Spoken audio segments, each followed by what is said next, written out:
Hello again, this is UML Operator. In this session, we're going to prepare the project file. Remember, this is a local project file for team delivery. At this stage in this local file development by the project manager, working with the solution or chief architect and the requirements engineer that is helping to bring the deferred requirements from the previous project to this release, the project manager has added some elements before it is moved to a SQL delivery instance. So this local file has changed quite a bit prior to putting it into a new SQL instance prepared by the model admin or the database administrator. And we know this because we can go to the parent package, we can hit Control Alt and B, and we can show differences from the start of this effort to where it is right now. And we see that a lot has changed within the main. You can see some deletes. That's the red icon. The dark blue is a change. The green is new. So these are new elements, packages, and elements that have been added in the project since the initial release. So what we're going to do is we're going to create a new baseline after we go through and just see what changed. As you've learned in previous videos on baselining, when you're in the baseline comparison, you can select this element and you could create a new baseline here. But let's go ahead and close this and tour this package and make sure that we've added everything needed prior to the import into the SQL instance. And you could certainly do that within the SQL instance, but we're going to do it here in this local file. We can see that the project manager has brought in project stakeholders to the main landing page. You can double click this if you wish, and you can see how they're mining the SQL data in order to just show the author name as name, the roles as role, right? And then they're sorting in ascending order. So simple SQL. Let's look at a couple other things. So when we go into the project manager namespace package, we can see that here is a different view, I should say, of the project. It's a model view chart, right? And here's a model view chart of the roles. So here they're listing the roles that Alco for project delivery is listed. There are 15, and there are 15 assignments. So normally the delivery teams are no more than 15 or no less than 15. So they want to make sure that we have an assigned stakeholder to each role. And then they put in a chart for all elements in the project. So they can see so far that UML operator, Rena, who's the requirements engineer, and Paul, who is the project manager, have been working these elements so far within the project. And status, they're tracking the status, and you can see that 95% of the elements are still in a proposed state at this particular time. Now, I've talked about SQL within Sparx, a reuse of your SQL for mining your Sparx data, and I've talked about reporting and charts in previous videos. I'll do a quick extra video to deal more with charts, but we're not going to cover that in this particular video. Let's continue our tour. The project manager has also added some review elements to review the requirements. They're blank diagrams at this particular point, but they prepared for reviews coming up when we start getting into detailed delivery. So let's go ahead and look at the next one. In the requirements, we've imported the requirements as we did. We have put in a model view which is mining the data to help us understand how many requirements have not been realized yet. So the solution architect is going to help, as well as the rest of the team, in showing how we're going to solve the problems where the problems are the requirements. We've also included a chart here, requirement elements by author. And so you can see that the requirements engineer has developed 47 requirements. UML operator has contributed 10 requirements. And the project manager has contributed some elements. We're not sure what these elements are, but they could be requirements. They could be just building out the packages. But you get an idea on this landing page what's going on within the requirements management space. Let's go ahead and look at what else has changed. We're back to the main page. A discussion folder has been created. We can preview in the navigation cell. It is blank. Nothing's taken place. Let's go ahead and open this. And you can see that it is blank. Let's find it in the browser. There are no discussions that are added at this particular point. Let's go back. Same with solution, same with design, and same with test management. So we're able to look at what has taken place when we Control-Alt and B and go to baseline, show the differences, and we can see those differences we just stepped through. So what we're going to do now is we're going to select Manage Package Baselines from this view, this workspace, and we're going to create a new baseline at this date and time. And this is 02. And what we're going to do is just say baseline prior to export to SQL Instance, right? Just something simple like that to let us know, include sub packages, and we're going to go ahead and run this, right? So now we have a snapshot of what's taking place within this project. And at any particular point, we can go in, look at baselines, and, or the model admin, whoever's going to move this, they can see, that version 2 show differences, and there should be no differences. And now this project is ready for export or transfer to the newly created SQL instance for this project. All right, so let's get ready to transfer this local project to our SQL data instance that was created by the model administrator or the database administrator, the DBA. So this is a completely blank project, has nothing in it, and we need to set it up so that we're able to transfer from this project and emulate all the configurations, the reference data in our target SQL instance. So the first thing that we need to do before we transfer is to ensure that we have an up-to-date reference data. So we're in the settings tab, we go to transfer, we go export reference data. We get this dialog box here, and we're going to go down and select what we want to replicate, emulate, whatever term you want to use. Now, one thing you can do is you can go through here and you can check everything.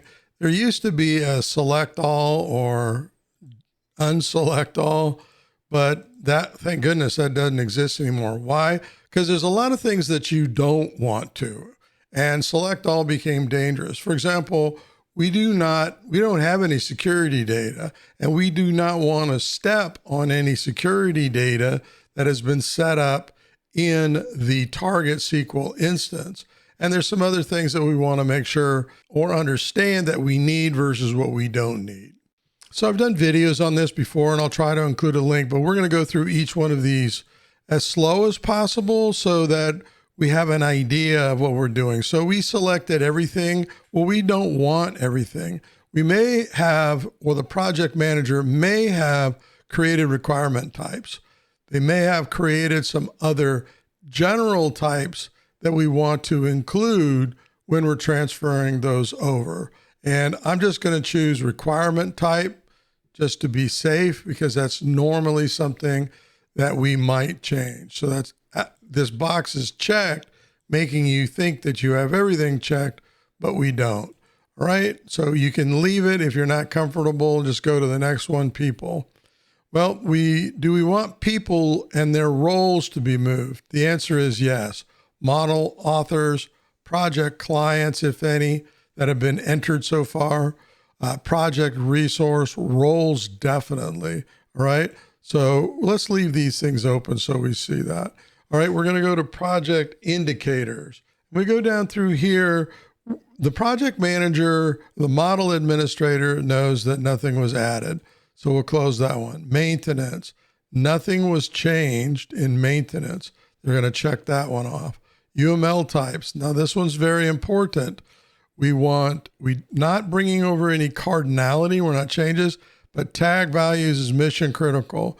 Stereotypes. We know that the project manager and the model administrator did not create any custom stereotypes, but we're going to leave it checked because it doesn't hurt anything, right? In this case, we know that, right? Patterns we definitely want, all right? The next one is estimating factors. None of this was touched, so we're going to check those off, right? Security, we already talked about it. Project, all right? We're going to check this off and go one by one. Calendar of events.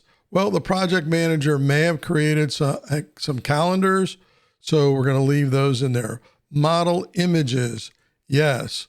Project issues. Well, if there's any that have been created, the project manager wants to include those.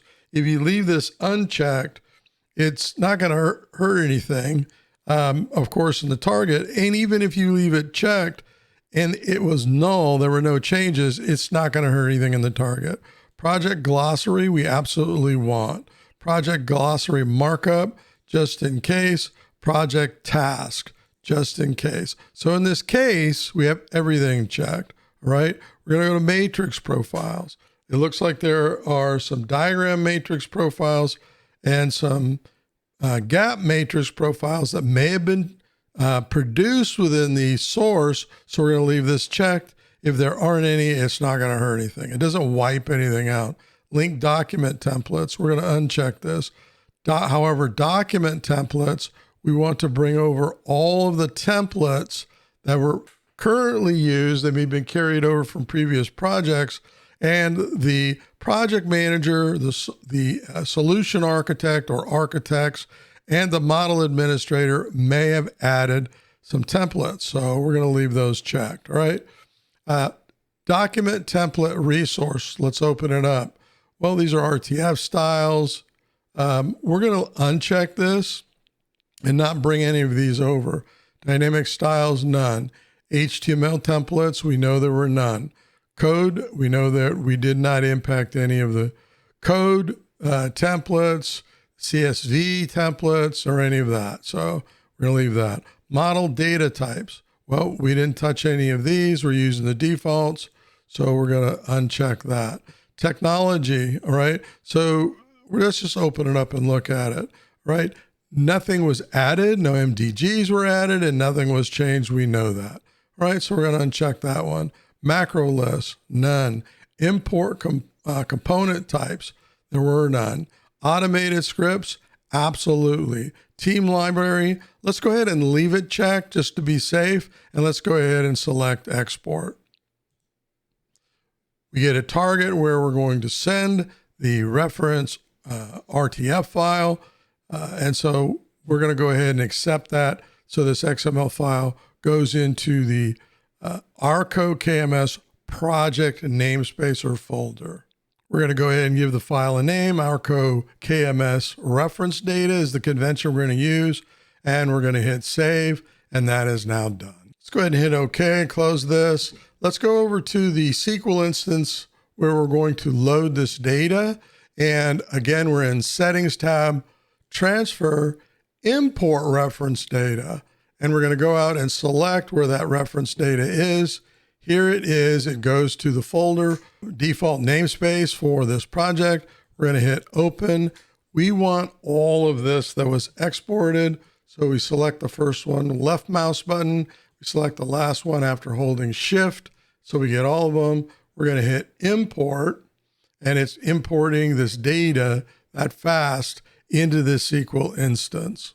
So we're going to hit OK, go ahead and close this. And then what we're going to do is we're going to go to Resources and make sure things that we wanted are loaded. Here's our patterns. Here's our custom templates. We go to Settings. We're going to go to UML Images. We have our logos, company logos, and the images over. Let's go over to model types and look at people. And we have our resources for this project loaded into this SQL instance, as well as some other reference data we don't need to cover at this time. So go ahead and go back to the project browser. Again, we're all blank. There's nothing in here except for the reference data at this point. And then what I do as a model administrator, or even the project manager, if trained, is able to do this, I have both projects up on my screen if I only have one screen, or if I have two monitors, multiple monitors, I'll have those in there. So we're on the project source, and we're going to go to, in the settings tab, we're going to go to transfer, full project transfer via connection. And we get this dialog box that pops up, and we're going to go file to database management system, DB, right? So we're going from the file, this is a local file, to the database. This is a SQL database. So we're going to select the source, and we're going to select the target. So when we select the source, it's going to go out to where that source is, and this is this project source. We're going to go ahead and select open, and then we're going to go down to select the target. And when we select this, the DBA is giving us the configuration for the target source. We're going to run a test. Everything's tested, and we're going to go ahead and select OK. Make sure we have our log file up, and now we're ready to transfer. And go ahead and hit transfer, and it's going to ask for credentials because this target SQL requires login. We put in our credentials, we're logging in. This gives you a warning that the target, anything in it is going to be wiped out, except for the reference data, right? So we're going to go ahead and hit OK. It's transferring the data now from the source to the target, and it is done. Select OK, and we can browse the log if a log was created, and we can get to that. Right, let's go ahead and close this. And now let's go over to the SQL instance, right?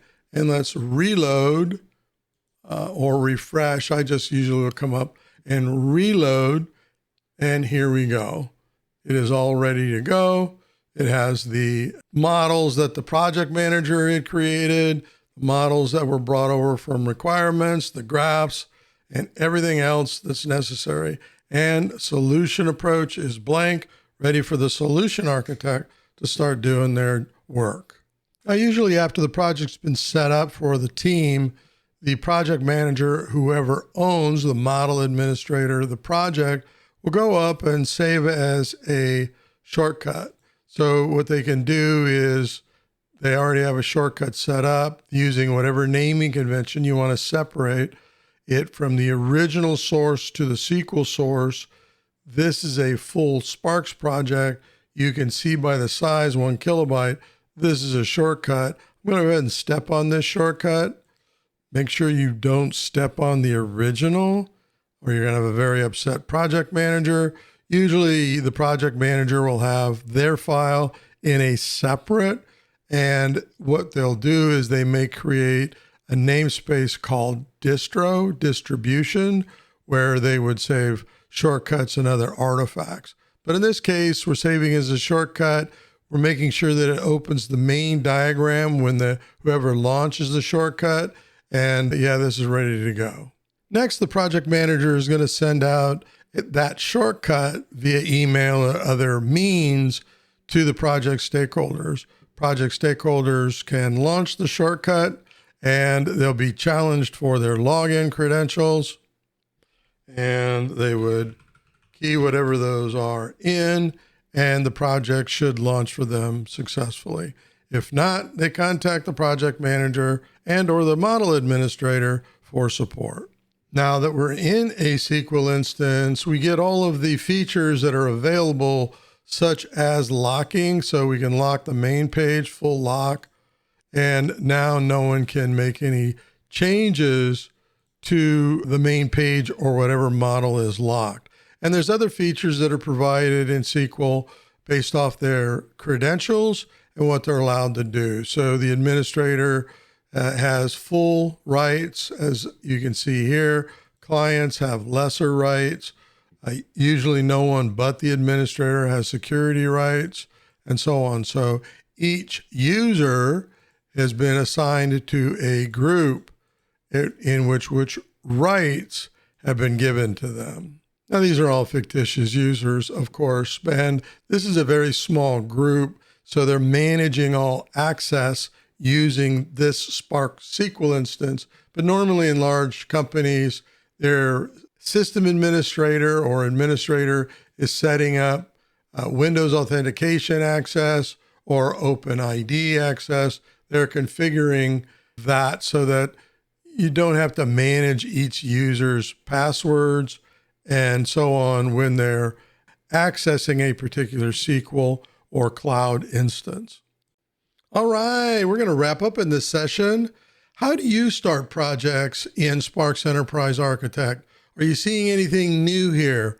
Would you add anything to how you start a project that you want to share with other subscribers in this channel? We've learned a great deal over the past year or so on how to use Sparx Enterprise Architect. We have a ways to go here in this particular series on delivering an architecture. And this applies once again to very small projects or very large, long-running, expensive projects in the millions. Same practices I use all the way from very simple problem or defect in project delivery all the way up to the full project or program delivery. So thanks again for watching. And until the next episode, happy modeling.